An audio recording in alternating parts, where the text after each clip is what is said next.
And there were doctors in the concentration camps who performed gruesome, horrific medical experiments, and the data obtained was worthless. I think probably one of the biggest questions I get is why. And I actually had one student, even before we came, and she was not familiar with the Holocaust at all. And so just a little bit of preparation that we have done to prepare her for this. And she's like, I don't understand why someone didn't stop him. This is the 5th year that I have brought my students here to the museum, and I definitely can tell a difference when we get back. One of the first things that we'll do tomorrow after having visited here is I'll ask them to write a reflection. And I'm just going to ask them to take a few minutes and just write about what they saw and what they felt and how that impacted them. And I think because of that, and because we come and because they see, they're more tolerant, you know, of each other. They're more tolerant of their classmates. They're more willing to listen, and I think that's huge. So hopefully you leave here knowing more about some of the good guys than you know about Hitler and Goering and Goebbels and some of the bad guys. For whatever reason, they're easy to learn about. We're going to look at people, individuals, you've probably never heard of them, I guess. These students are in 8th grade.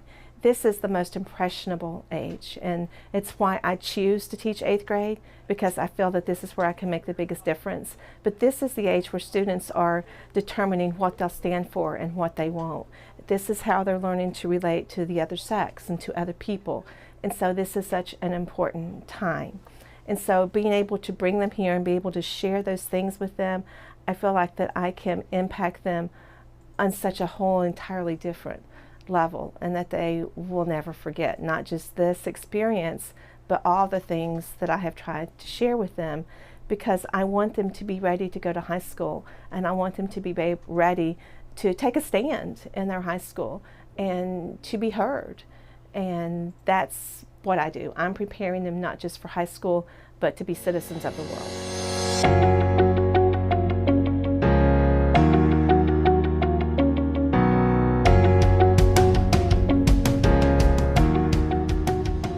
Without this museum, it would just be words. I mean, you know, I can show them pictures and I can show them videos, but actually being able to come here and see it again in person, it's tangible. You know, when you look at a video, it's a screen, or when you read a book, you know, it's pages in a book.